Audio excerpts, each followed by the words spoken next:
இந்த 4 வகையான மீன்களையும் இலங்கைக்கு கொண்டு வருவதற்கோ அதை வளர்ப்பதோ தடை செய்யப்படும். அதையும் மீறி அவர்கள் அந்த மீன்களை வளர்ப்பார்களாக இருந்தால் சட்ட நடவடிக்கை எடுப்பதற்கான ஏற்பாடுகளும் செய்யப்பட்டிருக்கின்றது.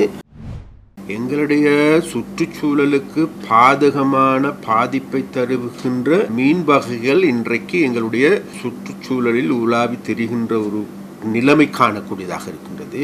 விசேடமாக ததுருவையில் இருக்கின்ற அந்த வாவியில் சூழலுக்கு பாதகமான பாதிப்பான மீன் இனங்கள் இருப்பதை கண்டுபிடிக்கப்பட்டிருக்கின்றது.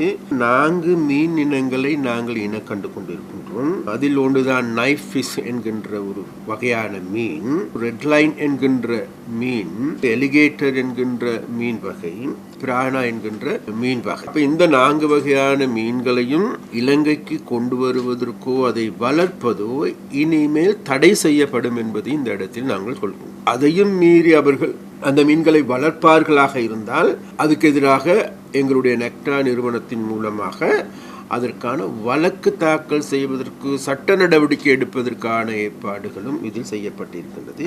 அதனால் அந்த வகையான மீன் இனங்கள் இருக்குமாக இருந்தால் உடனடியாக அவைகளை மீள எங்களுக்கு பெற்றுத்தருவதற்கான அல்லது மீள எங்களுடைய நெக்டா நிறுவனத்திற்கு பெற்றுத்தருமாறு நாங்கள் கேட்டுக்கொள்கின்றோம். இதனால் வரைக்கும் வீடுகளில் வளர்த்த மீன்கள், வீட்டில் இருக்கின்ற குட்டிகளில் வளர்த்த மீன்களை அது ஒரு கால எல்லைக்கு பிறகு அதிலிருந்து அகற்றுகின்ற ஒரு போக்கு காணக்கூடியதாக இருக்கின்றது.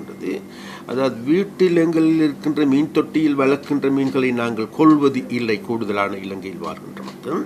அதனால் அவைகளை ஒன்று ஆற்றில் அல்லது சேற்றில் அல்லது ஏதாவது ஒரு குளத்தில் வீசி எறிகின்ற ஒரு நிலைமை காணக்கூடியதாக இருக்கும். அவ்வாறு வீசி எறியப்பட்ட மீன் இனங்களில் தான் இன்றைக்கு எங்களுடைய சூழலுக்கு இயற்கைக்கு மாறான ஒரு நிலைமைகள் ஏற்படுவதை காணக்கூடியதாக இருக்கு. அதனால் இந்த நிலைமையின் காரணமாகவே இன்றைக்கு எங்களுடைய நாட்டுக்கு அல்லது எங்களுடைய மீன் இனங்களுக்கு பாதகமான ஒரு நிலைமை ஏற்பட்டிருக்கின்றது. இன்னும் அதற்காக எதிர்வரும் 20ஆம் தேதி அந்த வகையான ஒரு பொதுவான வேலை திட்டத்தை நாங்கள் முன்னெடுத்திருக்கின்றோம்.